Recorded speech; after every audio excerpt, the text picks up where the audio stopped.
a deadly bass fly here in Southern California.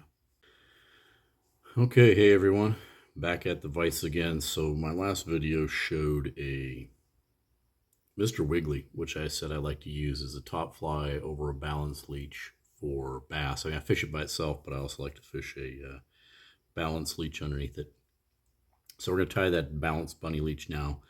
I've got in the vise here a Firehole 570 size 8 6-degree jig hook. Here locally, like a smaller fly. I'm gonna spin that on with a little 140 black uni thread. I'm gonna start right there at the bend of the hook, work back to just a smidge past the hook point. I'm going to tie this fly a little short. Now the key to this fly is counterbalancing it. And lots of ways to do this, but I have found for this particular hook that a 3.2 millimeter bead on my straight pin, followed by a 2 millimeter cone head that I reverse. So you can see there I've got my pin and my bead and my cone head. So now get this measured up on the hook. And I like it to be, put it right here at the bend.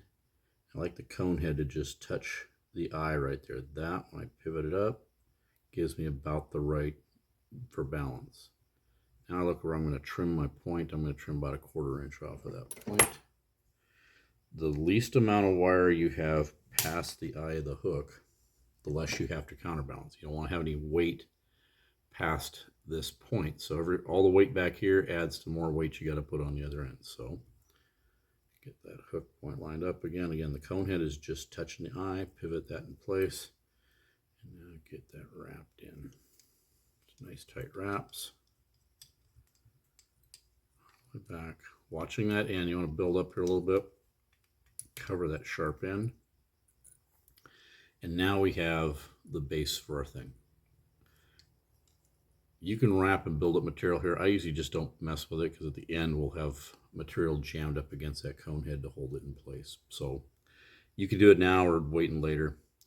The tail is just plain, simple old black marabou. I don't get too fussy. I want just a few fibers, not a whole feather. I tie this a little sparser than I might a bugger. Get the ends evened up, clump that I like.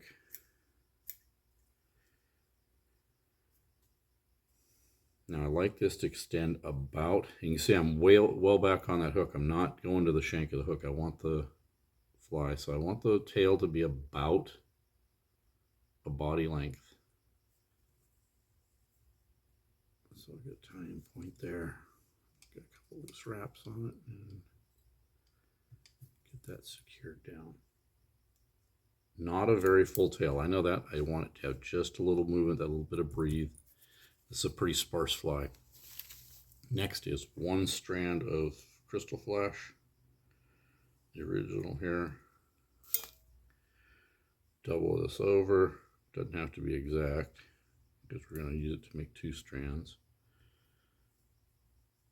Get it on my thread.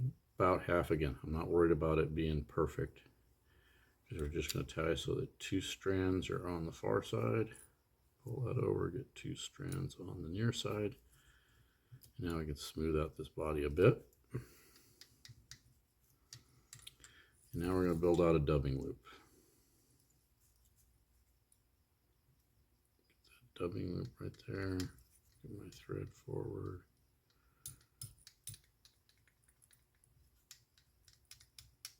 A little bit of base on that eye. Get my spinner latched in. Put just a smidge of Wonder Wax on that thread. Now we're going to get our rabbit. So a bit of back. This is cut into strips. I think this came out of a fur coat actually. And get my materials clip. And I found for this fly I need about a full materials clip length. So just straighten that hair out, slide the clip in. I'm right-handed, so I just roll that over. Oops, missed some hair there.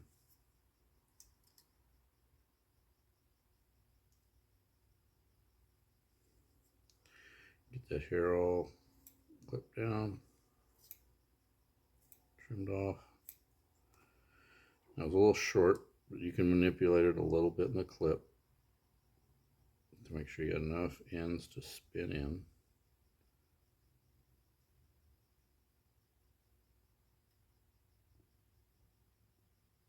There we go. That flipped over, lined up. Slide it down until you can see we got that material in the strands. I'll just very lightly tap them in. I'll also spread them out a little bit. You can manipulate it a little, not too much. You start doing too much, it starts pulling those threads out. Slide that down, open it up. And get a little twisted there. There we go.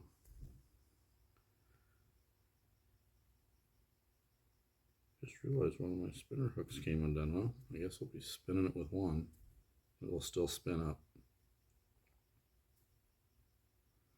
Way out of balance. But get that spun up.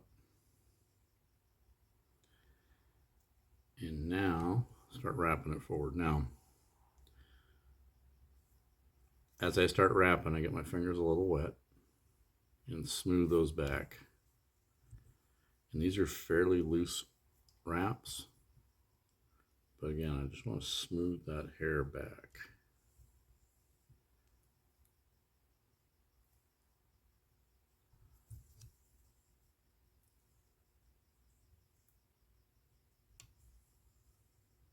And around the eye of the hook. Keep smoothing that hair back.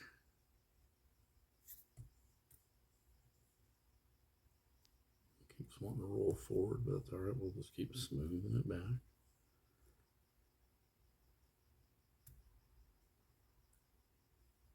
This is where if you wanted to put some material up there to hold that cone head in place, you could. I just deal with it, work around it. We're going to get it secured soon enough. All right. Got that wrapped forward. You notice I didn't go all the way to the cone head. There's a reason for that. 2, 3 securing wraps. Get that whacked out of there. Now, do a little bit more dubbing wax. Not a lot, just a smidge on there. Because now we're going to pull some black crystal dub, ice dub, sorry.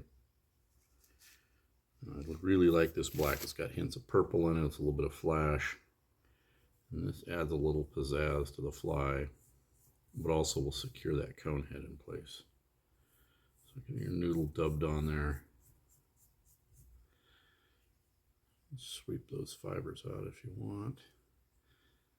And start building that little head right and wrap it right up on the cone head. Feel it slide down the cone head, and then it'll lock that cone head in place. And just like that, that cone head's going nowhere.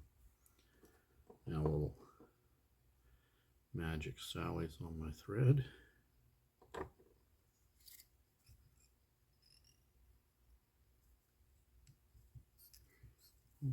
5 turns. Wiggle them down, seat that thread.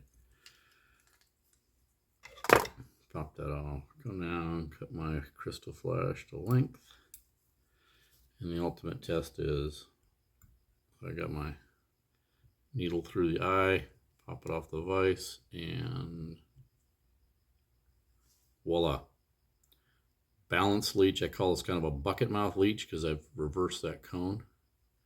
Get that in focus, but you can see. Fish that below my Mr. Wiggly, and that makes a deadly bass fly here in Southern California.